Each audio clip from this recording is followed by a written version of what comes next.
15, et bien merci de votre aimable attention. On va poursuivre avec ce matin la transition. On fera place dans quelques instants à la question du jour, cette rubrique qui vous permet de réagir sur une question posée sur notre page Facebook.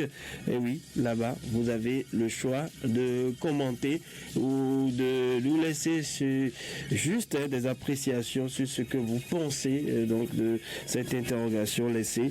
Et aujourd'hui, nous avons déjà quelques commentaires sur le sujet du jour qui s'intéresse à la cherté de la vie. Est-ce que ceci nous conduit à le changement de comportement? Eh bien, nous verrons ça ensemble en studio. On fera place ensuite à cette production Azoli proposée pour le compte de cette journée. Eh bien, à suivre, c'est une table ronde intitulée Appréciation du partenariat Azoli avec les entrepreneurs de Paraco. C'est une émission réalisée en mars dernier. Vous aurez les détails. C'est parti pour le grand dia de l'information. N'oubliez surtout pas de faire un tour sur notre page Facebook Fraternité FM ou sur notre chaîne YouTube Fraternité FM TV ou sur notre site www.fraternitefm.bg ou également sur notre compte TikTok Fraternité FM. Fraternité FM, le grand direct. Mesdames, messieurs, c'est parti avec Louis Chabalo. Bonjour. Bonjour René, bonjour à tous. Cette question. Une question d'actualité. Comment la hausse des prix des produits de première nécessité affecte-t-elle votre quotidien? C'est l'actualité. La vie coûte cher, véritablement. Si elle coûte cher et si ça grogne dans le rang des travailleurs, dans le rang des populations, eh bien, c'est sûr que ceci a un impact sur votre quotidien. Nous, on a eu envie de vous demander comment vous vivez la chose. Partagez cela avec nous. Est-ce que la cherté de la vie a aussi un impact sur la vie des journalistes? On en parle avec vous. Comment ça vous affecte particulièrement ces chertés de la vie? C'est-à-dire que si vous aviez 1000 francs, ce que vous pouvez faire avec avant, ce n'est plus le cas aujourd'hui. Vous êtes obligé de débourser un peu plus ou de vous abstenir.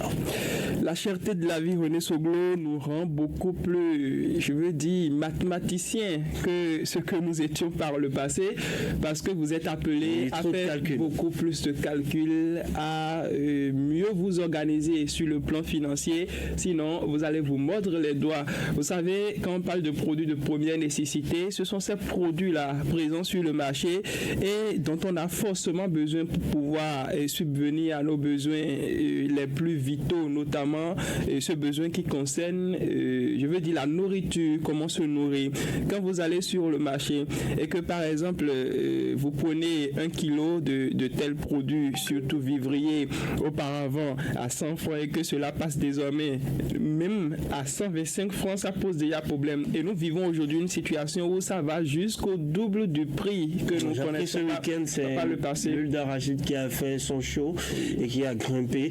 Le sucre, vous avez vu, le sucre en poudre, ça s'est rétréci totalement. Le sachet est très très bien serré. Le Gary, n'en parlons pas. Eh bien, vous avez vu, bien sûr, ce produit-là, ce mets, en tout cas, c'est denrée qu'on consomme tous. La cassa. La cassa. Tout petit. Qui est une conséquence directe de la flambée du prix du maïs dans notre pays, voilà. Et qui a des répercussions sur beaucoup de choses, dont notamment les plats dans nos maisons. Vous savez, sauf la bière. Le béninois, c'est à base du maïs. Et ça nous amène à nous poser beaucoup de questions sur la matière première qui sert réellement à fabriquer. On va rentrer dans ces détails. René Soglo, c'est compliqué quand même aujourd'hui pour le béninois. Il faut avoir l'honnêteté de le dire, de pouvoir joindre les deux bouts, parce que vous avez les mêmes revenus, d'accord, mais vous êtes appelé à débourser beaucoup plus d'argent parce que quand vous allez sur le marché, si autrefois il faut utiliser 1500 francs, 2000 francs pour faire la sauce, aujourd'hui ce n'est plus possible. Alors, il faut débourser beaucoup plus. Au-delà des calculs, vous avez des gens tendus autour de vous pour rien du tout, ils s'énervent. D'accord. Je crois que cet aspect-là est très intéressant, il faut l'aborder, mais moi je voulais confier ça carrément aux médecins pour savoir mais comment ça arrive que quand par exemple je n'ai pas de l'argent en poche ou que j'ai un peu faim et que je réfléchis trop à ces questions, je commence tout à l'heure à stresser, je suis tendu, je réponds mal à celui qui m'adresse la parole, même si la question... Ça vous affecte, ça vous amène à monter, peut-être... Non mais ça là c'est pour sauver les meubles comme on là, le mensonge entre en jeu. Donc, tout n'est plus vrai. Ça implique beaucoup de choses, honnêtement. Je vous assure, j'ai un message. On vous appelle. J'ai un message et dit besoin d'un peu de coup de pouce financier pour gérer les enfants aujourd'hui. Celui qui parle de la gestion des enfants, c'est forcément un parent. C'est forcément quelqu'un qui a une certaine charge familiale qu'il était habitué à gérer lui-même de par ses revenus. Et aujourd'hui, il se trouve dans la contrainte. On ne dit pas que c'est seulement maintenant qu'il arrive qu'on soit dans la difficulté de faire face à ces problèmes. Elle est corsée. C'est criard ces derniers temps. Et je pense qu'à cette allure-là, ça va créer beaucoup d'autres problèmes. On a cité quelques-uns des problèmes qu'on pourrait avoir avec cette situation, mais on ne sait pas ce que ça nous réserve.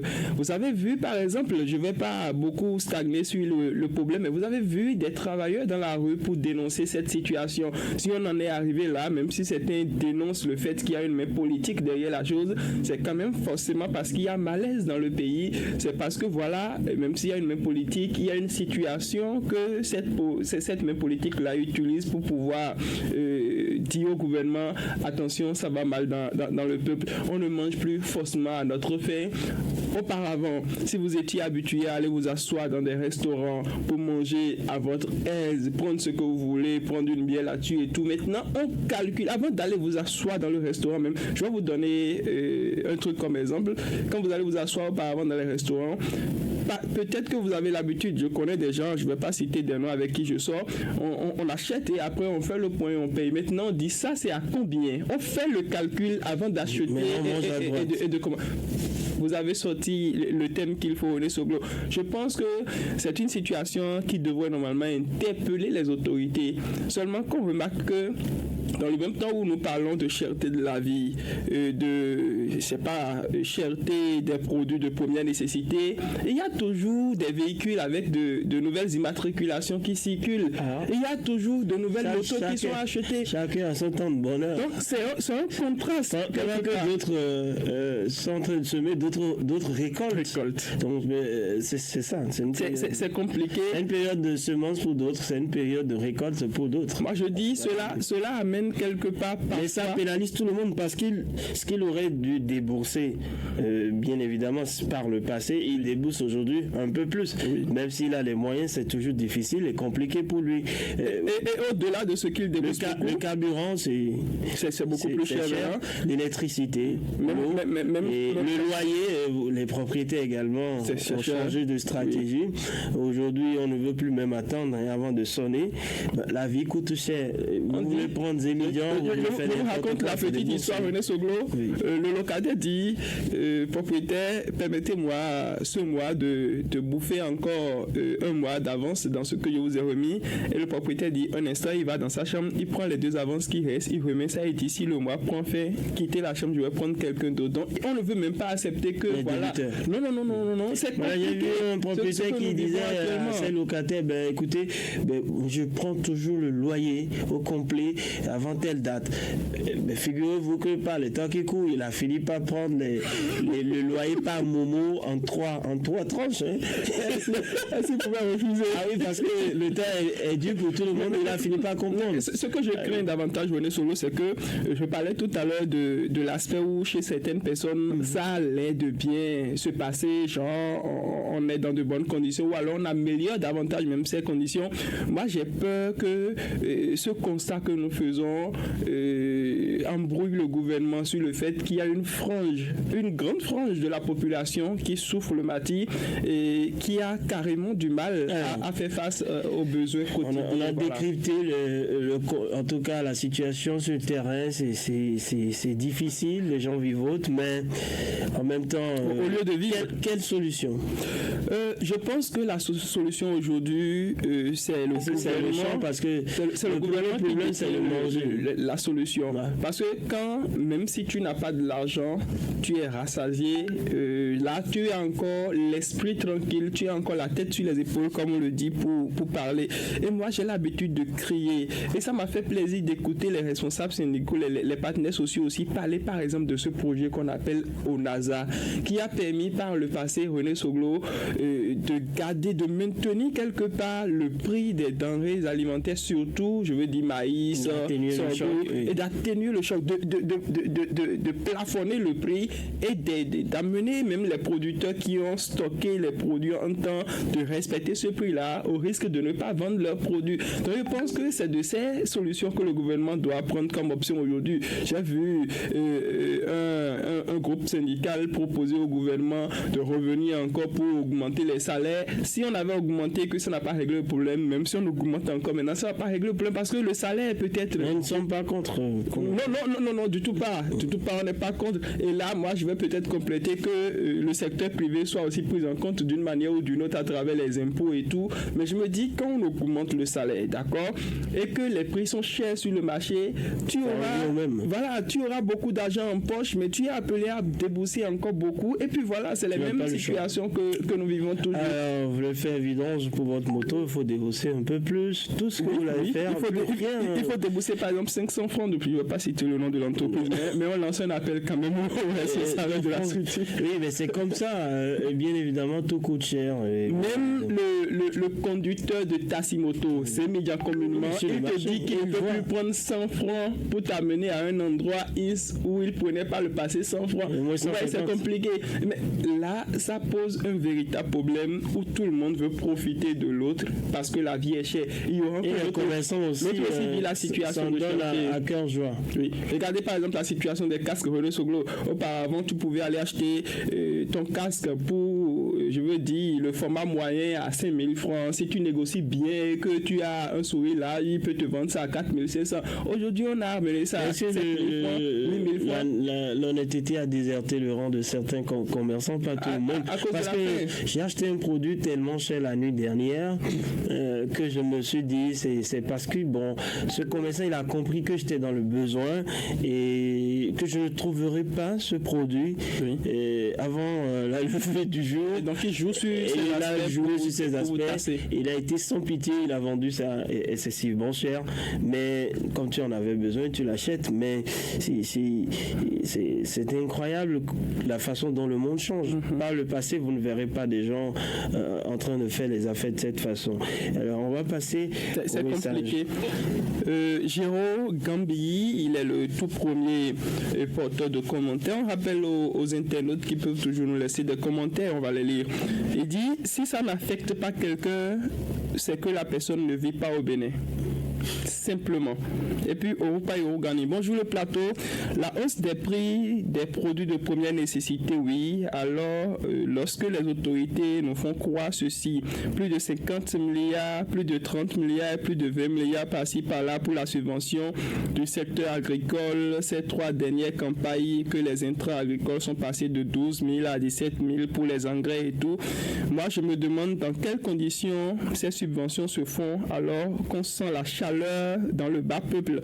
Tant que la subvention est à la baisse, le prix des produits iront également à la hausse. Le producteur n'a pas payé les intrants chers pour vendre ses produits moins chers. J'invite le gouvernement à prendre des dispositions. Il faut dire au gouvernement de revoir les prix à la hausse et de stabiliser le prix sur l'étendue du territoire national. C'est ce que nous souhaitons tous. Philippe Bokodaro, bonjour les camarades de Radio Fraternité. C'est un chemin de Golgotha que nous sommes en train de parcourir. Par la grâce de Dieu, nous ne serons jamais crucifiés. Je suis un peu étonné que certains produits de première nécessité soient moins chers à Boycon, Cotonou et à Parakou cher. Est-ce que normal, la distance aussi, ça pose un problème. La partie méridionale, il y a le transport et tout. Il dit, je vois aussi la hausse des prix des produits chez les commerçants. Non, je vois aussi que les commerçants sont responsables de la hausse du prix de certains produits. Oui, on en parlait. Voilà, on en parlait tout à l'heure. Feria dit surtout, bonjour le plateau du grand direct de l'information. Le salaire du bas fonctionnaire contre la hausse des prix des denrées alimentaires au Bénin. Il faut plusieurs fois faire le même calcul avant de se lancer dans l'achat de ces produits. Les salaires ne tiennent plus tête devant la vie chère dans notre pays. Maïs 450, haricots 500, gari 450. Ô Seigneur, prends pitié de nous. C'est Feria Disoto qui a signé le message. Il nous écrit depuis Ouru Tokoru. Et puis Tori Oru. Bonjour Radio Fraternité. Les amis, les Béninois vivotent chaque jour que Dieu fait. Il vous rejoint là. Il dit difficilement les les gens mangent 2 fois par jour. À l'heure actuelle, certains ménages se nourrissent de mangue et ceci sans aucune solution venant de la part du gouvernement en place. Si on ne sait pas faire, la famine va être continuelle car les intrants agricoles ne sont pas des nourritures. La mangue, oui. Nous sommes en période de mangue. Oui, c'est ça qui sauve. Il dit Jacques Aroy, mais quand tu en manges trop, il faut aussi penser à te déparasiter. Face à la fin, on affronte les parasites. Et même en pharmacie, il y a cherté de la vie, René Soglo. On va peut-être en parler dans la semaine. Bonjour les amis de Fraternité FM, ça c'est un commentaire de Jacques Aroy par rapport à la question du jour en ce qui concerne la hausse des prix des produits de première nécessité qui affecte le quotidien de tout un chacun. Selon moi, on essaye d'abord de résister quotidiennement, on fait avec, on mange ce qu'on trouve et non ce qu'on veut. Chacun gère son quotidien de sa manière à la maison, mais on sait que c'est le gouvernement qui est indexé par rapport à certaines flambées de produits de première nécessité.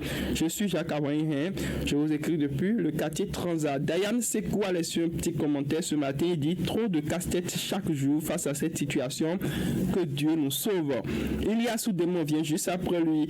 Bonjour la radio, nous avons plus de bouche pour parler. Vraiment, trop c'est trop. Je vous souhaite une très bonne journée. Et Boou Amos Doctor, on va terminer par son commentaire. Il dit bonjour Fraternité FM. Ce phénomène affecte négativement notre quotidien du fait qu'on consomme plus ce qu'on gagne. Amos Doctoro nous écrit depuis Saint-François de Sales au Quai-d'Amand et nous souhaite très bonne émission. L'émission est terminée. C'est compliqué. J'ai entendu ce que les auditeurs ont dit et je crois que ça reflète vraiment la réalité. Il n'y avait pas de la fantaisie. Il faut préciser, René Soglo, que ceux qui avaient l'habitude d'aller dans des restaurants fautrés ont pris l'option de Diallo. Je ne vais pas citer des noms, mais vous savez de quoi je parle. Non, même ça, ce n'est pas donné à tout le monde. Et la réponse qui est arrivée à... tu peux te trouver au petit déjeuner bien garni à 2500, 3000. Oui, ça c'est vrai. C'est juste un exemple. Hein. Bon, si c'est pas donné à tout le monde de prendre le petit déjeuner comme ça. Mais j'avais suivi un ancien président, j'étais le nom, bon, peut-être que vous connaissez déjà, qui me disait, eh bien, il faut faire l'option de la bouillie. La bouillie, elle est riche, et c'est ce que nous avons chez nous, même si le maïs coûte cher aujourd'hui, ça c'est notre époque. Eh bien, il faisait comprendre qu'il faut valoriser les payés que nous faisons chez nous. Et ça fait grossir, vous savez. Il faut les mettre en valeur plutôt que de vouloir consommer des t-shirts, des verres, des trucs qui coûtent excessivement cher. Voilà la solution qui est aussi de la vitamine. Bon, il a dit, on ne peut plus manger ce que l'on veut, mais on mange ce que l'on trouve, ce que votre bourse vous permet d'avoir.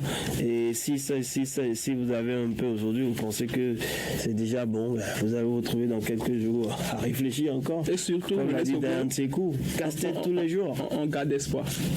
Oui, parce que le régime ne saurait croiser les bras et en somme, les cris ne devraient pas tomber dans des oreilles de sourds et que la situation change. C'est tout ce que l'on demande. Eh bien, bon courage à tous nos amis qui nous ont laissé des messages ce matin sur notre page Facebook. Laissez d'autres commentaires. C'est la réalité, bien évidemment. On donne rendez-vous demain pour une autre question. Mesdames, messieurs, c'est tout.